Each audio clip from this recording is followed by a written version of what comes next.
Croeso and welcome to Beyond the Track podcast. My name is James C, coach, commentator, lecturer and endurance runner. And I am Jenny Long, GB distance runner. We'll be going beyond the track, speaking to the athletes about their stories and also the very best of the sports professionals in Wales and beyond. We hope you will leave each episode feeling better informed and more inspired about athletics and running in Wales.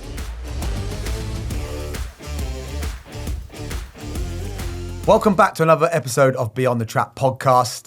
Jen, how was your weekend and how's your taper going for the Valencia Marathon? The weekend was good. The taper started today officially. Oh. I was, a bit upset because I thought it was going to be last week, but It ended up being 105 miles. So really? I'm not counting that as a taper, to be honest. That's not a taper week. It's not a taper at all. How many Sunday miles in there as well? I say only 17 and a half miles yesterday. Okay. But yeah, just a 6-mile run to kick off Monday, and that's all I'm doing today. So I'm, fully embracing the taper. So if there's 105 last week, how many are we on this week? Hoping for around 65. Okay, that's a big drop. Big drop. So I've been told I'm going to feel awful. Yeah, you will. The tantrums have already started. Yeah. Phantom pains. Phantom pains to feel everywhere. Everything. Yeah. Every person that coughs as you walk past.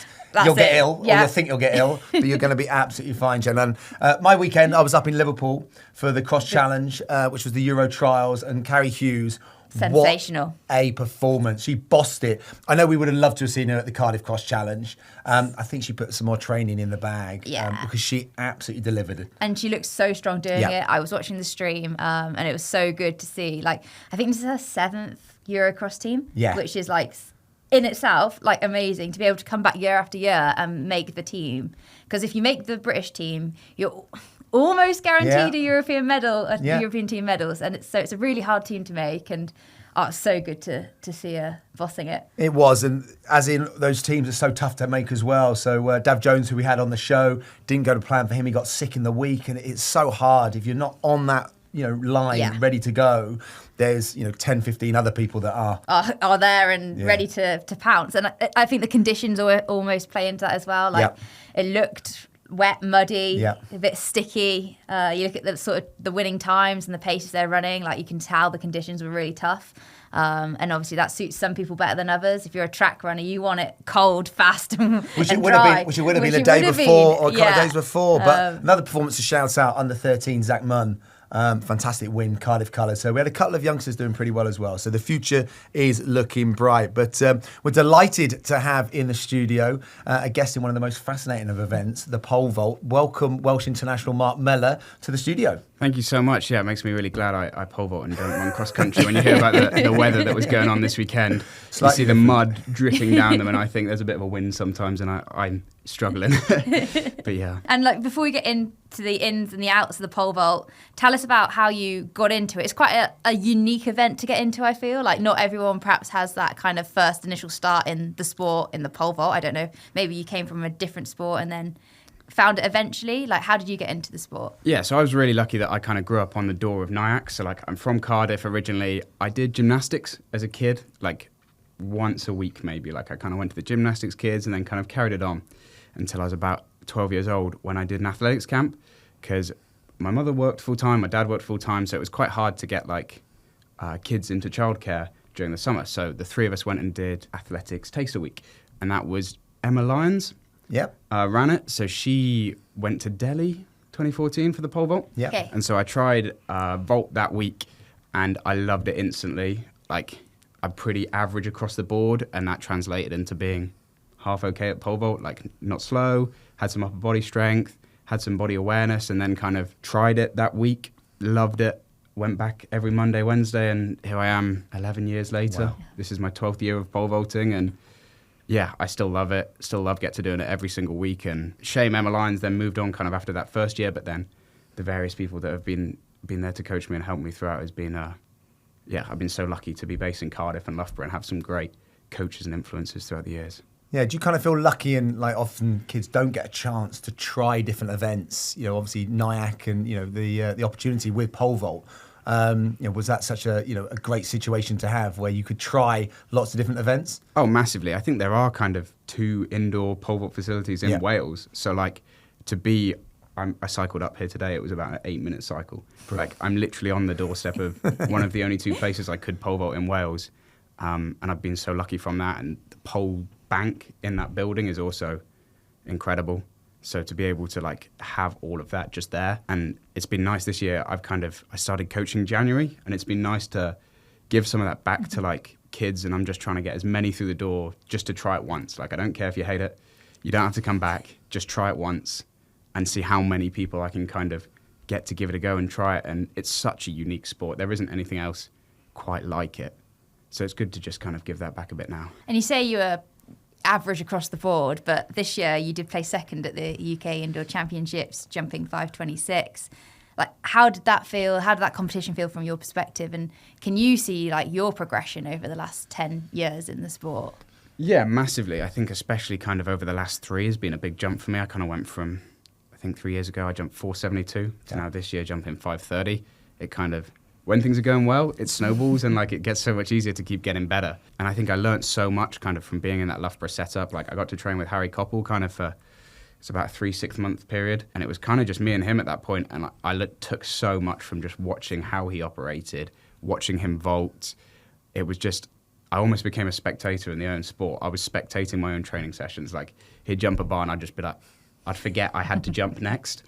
So it was so cool learning that, and then coming back to Cardiff and then kind of, I guess, building my own setup here. Like, I brought in a coach that the last time he coached me was 9 years ago. Oh, wow. So like, he's my old childhood coach. Yeah. And like, I just always looked up to him. He's always been a bit of an inspiration in my life, and like, to be able to bring him back and kind of like, he's kind of the reason I'm still jumping, has been really cool to work with him. And then kind of bringing my little brother into that as well. He's had a good year, and hopefully he's now top year under 20. He'll have a good year this year as well. So it's been building that kind of community here, which has then helped me the most as well. And then that translates into those British Champs performances and those indoors, because like, I'm doing what I love in a place that I love, and I'm getting to kind of help the sport. And that's then when the performances and the jumps and the enjoyment comes. And what do you think that autonomy to like creating that kind of setup around you has in terms of your performances? Like, not everyone's in that like really privileged position to be able to bring in a coach from 9 years ago to train with your brother.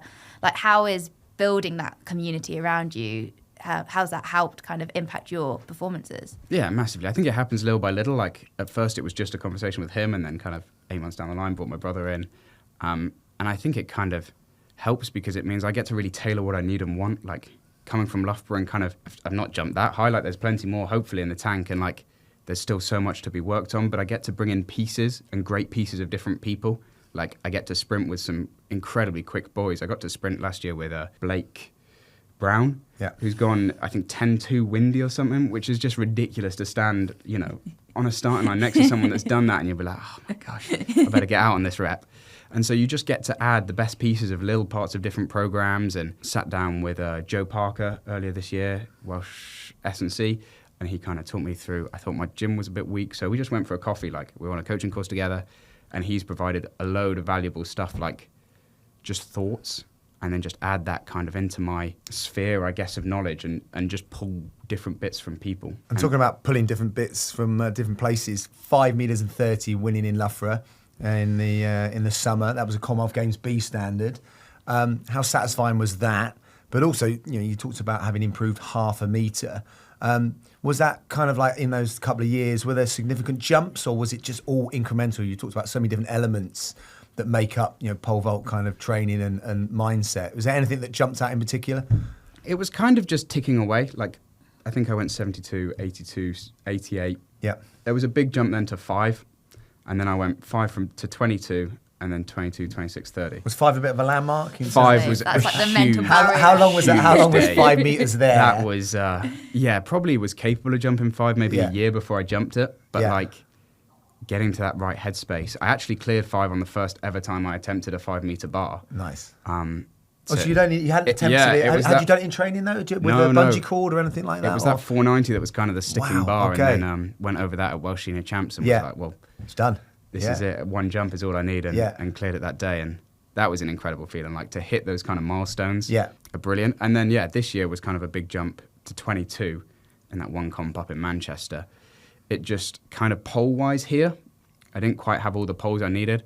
So we went up to Manchester, borrowed a pole of theirs, and like the whole thing around just going there was just like, let's just go compete. Like, we actually don't know what could happen because we've not had these poles in this building. So like, we just have to go and see what happens. Went there, lined up a good few jumps, jumped 3 PBs that day, went 2, 12, 22, and it was a great day, and then just kind of built from that into that Loughborough comp.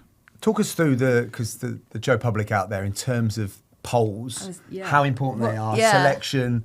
When you're choosing to use, talk about, maybe never, having competed on them, not previously. So, how important are they, and what's the science behind them as well? Oh, it's like probably one of the most important parts of the whole event. Like having access and having the correct poles is huge. So, kind of in your comp range, if you can get down to like 0.3 flex changes, that's kind of the place you want to be. Yeah. A flex of a pole, if you hang a 20 kg weight off the end of the pole, however many centimeters it bends, that's its flex. Okay. So then you kind of base that off, you'll know kind of your base and where you need to be. So this year I took 490 poles. Yeah. So that'll be 16 foot, because often it's based on the American. You get quite good at converting between feet and meters. And my flex was about, I jumped the 530 on a 15.9 flex. Right. So in Cardiff, we've kind of got some really big jumps, like just from the nature of the poles that have been picked up here. We've got like a 19.6, 18.5, 17.5, and then we didn't have anything till the 15.9. Yeah. So being able to go to like Loughborough, Manchester, and then having those fillers is huge, because you don't have to make these massive steps up. You can kind of do it smaller, progressive. Small little changes that then you can get comfortable with. Like the pole doesn't feel crazy big. Like taking that 1.5 or whatever it would be flex would be pretty scary. Yeah. Being able to kind of leverage those relationships and having other people in the UK that love pole vaulting and are more than happy to help has been so useful for kind of dialing in that pole range. And obviously those have seen on TV that poles can snap. Yeah. And obviously things can happen. It's an event where, there's a lot that can happen in there. Have you had poles that have snapped on you? I've personally never snapped one, but I think it's kind of one of those things you have to do before you retire. Like, if the day before I stop, you just pull out the smallest pole and I'll just send it. Just send it to snap. It's just something that feels like it has to happen. I thought it was more common. I thought it was more common for most pole vaulters. It just shows you that it doesn't, or it seems to be that it happens, or maybe there's a few, is it certain techniques, or is it people that maybe do they put too much force onto the wrong pole? The pole, or you tend to get different sort of snaps. Like it depends how many pieces your pole breaks into. Right. So if it's kind of a clean, just in half, that usually means it was spiked or got damaged in transport or something like that, because there was a weak point, so it just went. Right. Whereas if it goes into like Shatters. 3 or just boom, you've just loaded it a bit too much, and that can be various things. Like your takeoff was a bit low, so you've just cranked it a bit much. And talking about travelling with poles, I've seen some great videos of people like going through an airport with them on the shoulder, like hoping and praying they turn up at the other side. Like, what's your experience with that? I think my experience has been quite good. I mean, I did World Student Games last year, which was an incredible experience. Like the level of the comp, being around some of those people, it was unbelievable. But the pole transport out there was kind of my first real taste of international pole travel, and it was an absolute nightmare. So, you get to the check-in desk, you're trying to get these poles weighed. I don't know if you've ever tried to put a 17-foot long bag on those little tiny scans. I haven't. But some airlines won't take poles either, will they? Some won't take poles. Certain airlines that will actually take them as well. So and trying to weigh them, obviously they've got a 20 kg limit, but like they're not 20 kg. But then like because they're so long, you can't accurately weigh them. So the airlines have no clue. You always end up kind of at the back of the queue. You've got to then walk across to the other side of the airport where like the extra long baggage is. They then say, no, you have to go back to the desk. So I think we went between the two desks. Whilst taking the poles with carrying you. you've got these poles, you're kind of like steering through people, parting people out the way. And in the end, all that happened. It only gave them 40 minutes to load the poles. They couldn't get the poles to the plane in time. So we landed in Germany. They weren't there. No poles. So then you've got, Kate Rooney on the phone to all her contacts. Yeah. Have you got poles that we could borrow if we need to? Have you got poles? And all this type of thing. But the community's great. Like, there were sets there to borrow 5 minutes after we got off the plane and realised the poles weren't there. But then my parents were on the flight the next morning, so they were just at the check-in desk as early as they could be. Can these poles make sure they make on it? Please put these poles on the plane. I can say, how much your parents been, like drivers literally of poles around the UK for years, and obviously, and I know, chatting to Scott Simpson a lot in his years, and he would drive pretty much anywhere in Europe to make sure the poles got there as the athletes flew over. He'd be driving through the night just to make sure the poles got there. So have your parents done some similar mileage? Around the UK, yeah. Last year I did a comp in Belgium, just kind of one of those open ones. And I was away at the time, so I flew to the track, which was quite nice. But my girlfriend did the 9 and a bit hour drive with the poles on the top of her car. That's love. That is love. That is love. So that was I was really thankful for that. No, and hugely, it's, it is tricky having to transport these massive things about. Yeah. But it comes with its certain perks. Yeah. You get to be on and off the ferry first and some stuff like that. But and you've got the Commonwealth B standard. Yeah. What do you think it's going to take to hit that A standard for the games?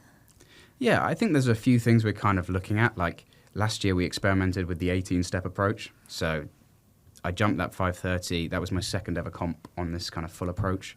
So I think there's a lot more to extract from that, kind of speed, a little bit more fluent and that sort of thing. And that'll all translate into more energy into the pole and then hopefully bigger poles and bigger heights.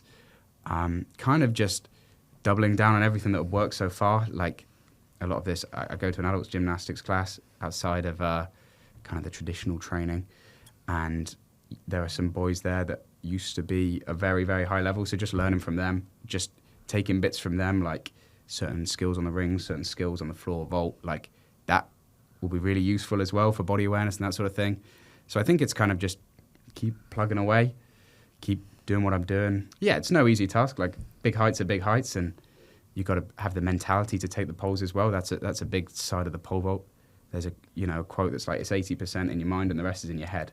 But you have to stand on the back of that runway, picking up a pole you've never held before and go as fast as you can. And clear a height you've never cleared before as well. Yeah. Clear a height you've never cleared before and be upside down above a metal box. And you've got to be prepped for that and comfortable with that. So kind of the mental side around of it as well is huge, and looking to kind of continue to further that this year, and those I think will be the biggest difference makers this year. Does the gymnastics group know that you're a pole vaulter? Are you hidden? Or they is do. It very open that you kind of like borrow in, stuff from another open, sport? Yeah. But there's some things I can do that are kind of very unique to athletics. Yes. And pole vaulting specifically. Yeah. So there's some good transferable skills there.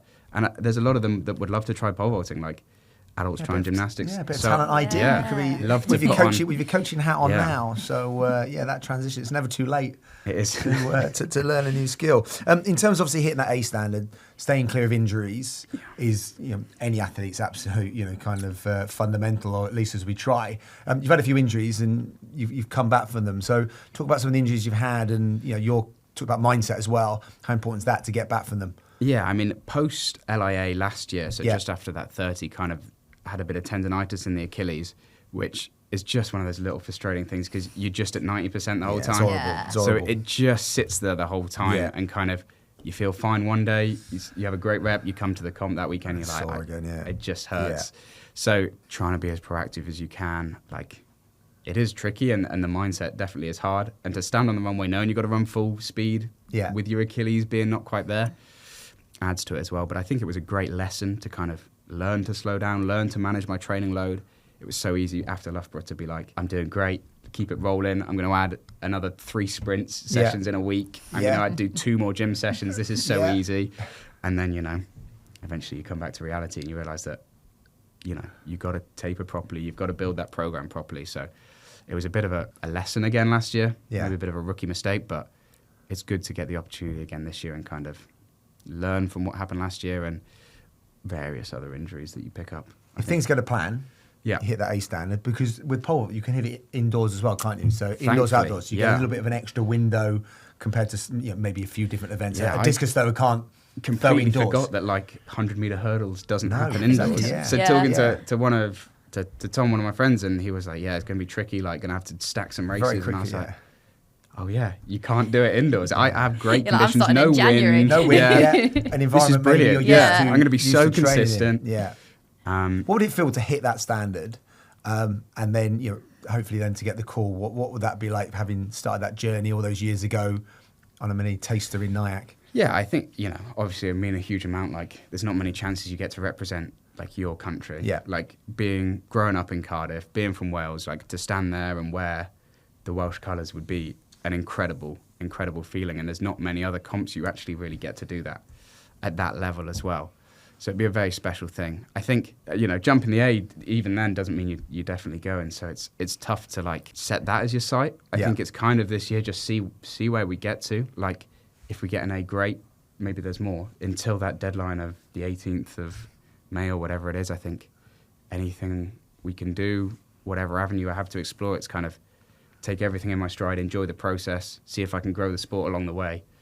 And whatever happens from that, I think I'll leave it happy. And what does the coaching setup, the coaching look like kind of between now and the 18th of May? Like, what is it like? What does a typical week look like for you? In terms of my training? Yeah. So Monday tends to be kind of, now it's become a bit of a short approach day, followed by some sprints, which will kind of move into like some real fast sprints out of blocks competitive against some of the other boys. Tuesday tends to be my gym day, which has been great then having that influence from some other people to help that. Wednesday will be my kind of PVSE day, we call it. So it's pole vault specific exercises. So I'll add some hurdle walks and med ball, kind of keep it light, keep some rope climbs, keep it fast, keep it dynamic. Also, I'm then long approach on the Thursday, try and take some big poles, come off some big runs. And then after that on the Thursday, I'll go do my adults gymnastics. So hopefully once I've scared myself enough on the runway, anything at adults gymnastics will be pretty easy. Yeah. I can do anything. Where is it? Where does it take place? Somersault. Yeah. Down in the industrial area by Boulders, the climbing centre, just around the back there. So yeah, if anyone ever fancies it. I was going to say, 8 p.m. on a Thursday. Jen, post-marathon. Yeah, see me there. Yeah. I'm just about to do a roly-poly. I was going to say, what's your cartwheels and a no-go. But yeah, it's so accessible for everyone as well, which is great. Then my Friday would be some sprints, and then finish the week with a gym on Saturday, and that's kind of the week. But Sunday, day of rest. Sunday is always a day of rest. I thought it was the amount that you have to fit in. I thought you might be training Sunday as well. So, but no, it's good. A bit of rest and recovery. And obviously, you learnt from last year. In terms of pole vault in Wales, we've had some great athletes that have come through. Sally Peake, Medellin. Up in some rainy conditions in Glasgow. I'm old enough to remember Neil Winter winning the Commonwealth Games, so that's my age again. How many years are we going back there? I think I was trying to do my maths on my paper. I think it was 94. I think potentially we weren't around then. Yeah, but so I remember Wales being on the top spot of the podium at the Commonwealth Games. How do you see pole vaulting in Wales as a whole, and how important is it the likes of yourself? Are there as part of that driving force to bring the next generation through?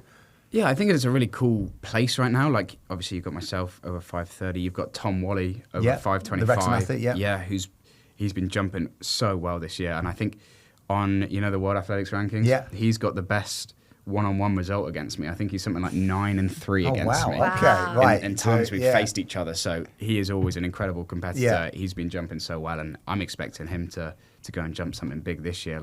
This is the year to do it, isn't it? So it's great to have kind of that competition at the top level in Wales, especially, and then kind of coming down from that. I just hope that it kind of filters down. Like, I hope my brother's got something big this year. I'm expecting something big from him this year. What did your brother jump last year? He jumped 4:46. Something like that, indoors. And how old is your brother? Is he? So that was first year under 20. Yeah, first year. What did you jump first year under 20? I jumped... which I'm sure you've reminded him of. I have. I was 4:45, so he's got me by a centimetre. Yeah, so he's got... Right, okay, so what did you jump the next year? What did you go COVID. Oh, wow. So... Yeah, because obviously for running, we were like, we were just running. For a run. But I remember thinking at the time, and obviously Holly Bradshaw, being down in Cardiff, and the creativity levels that people had to go to, even to do anything. Yeah. I remember watching things on videos of her with milk bottles, cartons filled with water and stuff to try and get. So, but what did you do in that period? Obviously, competition's out. Was it a real kind of derailment of your development as well, potentially? I think a little bit. I mean, everyone was in the same boat there, really, wasn't it? So it's so hard to draw anything too much from that. Kind of, if you can gym. If you can run, and that's the basis of pole vaulting. If you get faster, you're probably going to get better. So I think for me, COVID was hard, but it was for everyone. Yeah. So it's lovely to be back and to be training again now, and to be able to allow more people to try and do pole vaulting as well currently. Garden wasn't big enough to build a pole vault runway. Unfortunately not, no. Because I still love that with Mondo Duplantis. That's, incredible, seeing him, it was age 2 or 3, clearing it, and then every year just stacking it up. And so, quite a few of his records, his age group records have fallen now though. Yeah, wow, that's interesting. Yeah. Is the next generation coming through? Yeah, there's definitely some young guys coming through, which is cool to see. Yeah. How inspirational, and how much has Mondo put pole vault on the map in terms of, just like, the stratosphere that he operates at, and the level of almost, the world records that he's edging up. And again, he's brought it back. It's a really cool event, isn't it, to watch, when they're jumping the heights. It's unbelievable to see. Like, having trained by Harry, and you see like these elite guys jumping, like, oh my gosh. Yeah. And then he's pumping them by half a meter.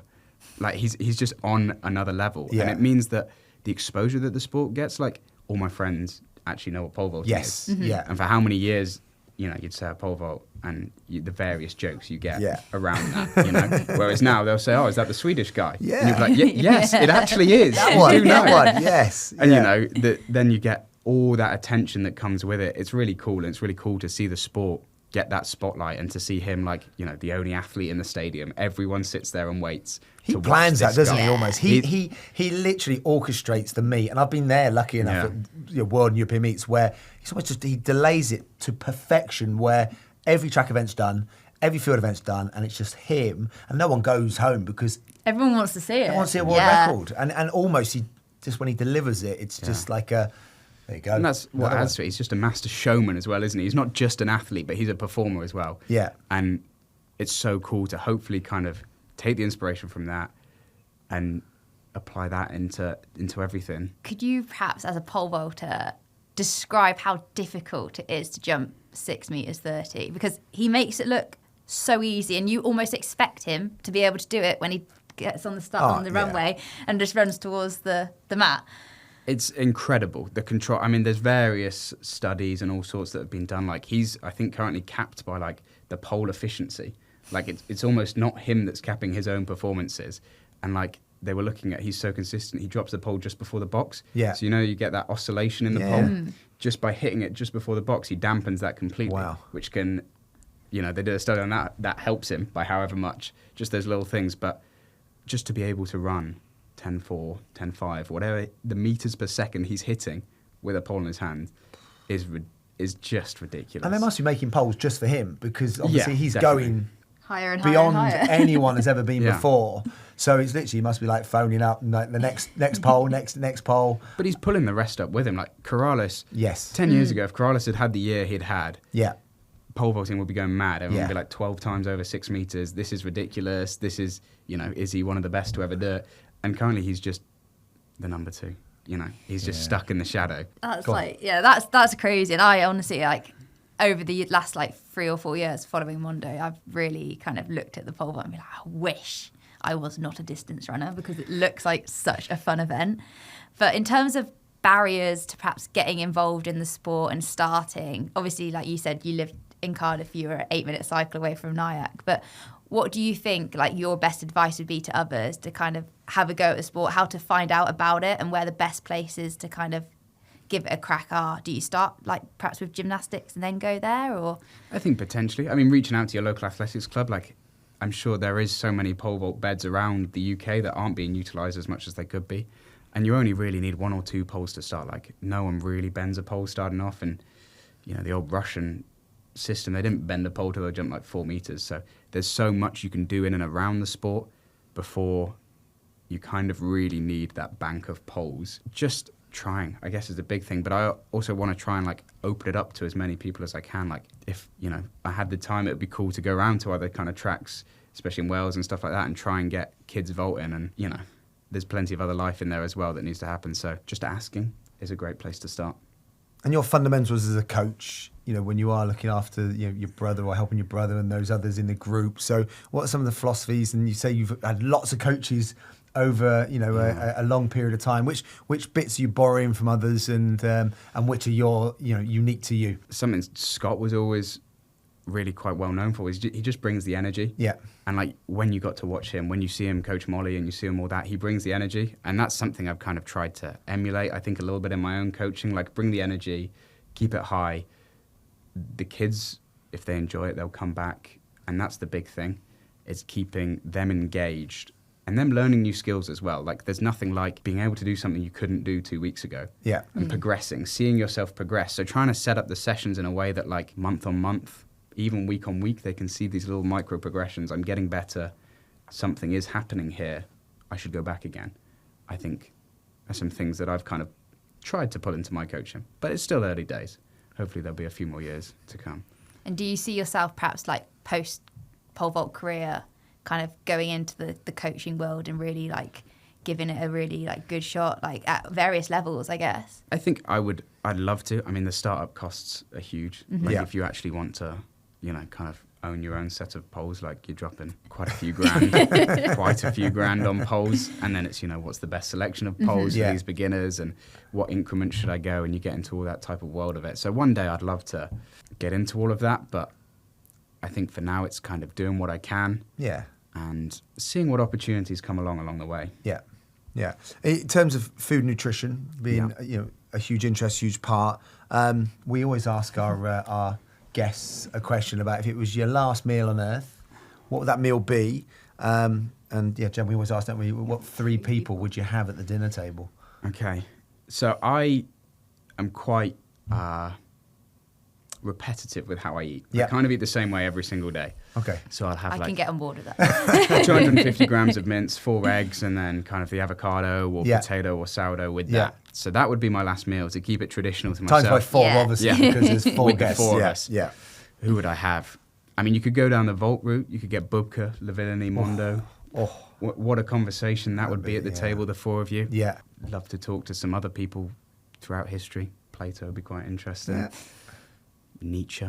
Yeah. That's such a tricky question. It's hard to condense it into one. Bolton, Plato at a table. Plato at the table. So with some mint and avocado. And they'd have a great time. And we like to finish our interview with one question that we ask all our guests. And that's, what is the best piece of advice that you've been given in your athletics career?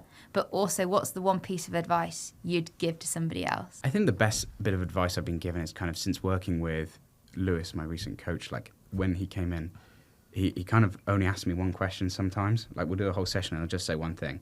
It'll just be like, are you getting better at pole vaulting? Because that's our only aim. We go there, do all of this thing. Are we getting better at pole vaulting? If we say no at the end of the session, we've probably done something wrong. Yeah. But if we can even zone it in down to one thing, like we did that better, so we're getting better at pole vaulting. It's kind of having that big picture view and keeping everything, you know, it's so easy session by session to get lost in it. Oh, that didn't go how I wanted, that didn't. But on the whole, the grand scheme of it, are we getting better at pole vaulting? So I really enjoy that advice that he gives. What would I advise people? To give pole vaulting a try. Yeah. Come along, try it one time. That's my advice. Try and grow the sport and see who enjoys it. Well, we can't wait to see you continue to grow and enjoy your sport and hopefully hit some new heights, Mark, during the indoors and the summer as well. And thanks for coming in to the Beyond the Track podcast. I hope you enjoyed it. Yeah, it's been a lovely experience. Thank you so much for having me. Superb. Don't forget to like, subscribe, and share this podcast with a friend. And we'll be back next week with another episode.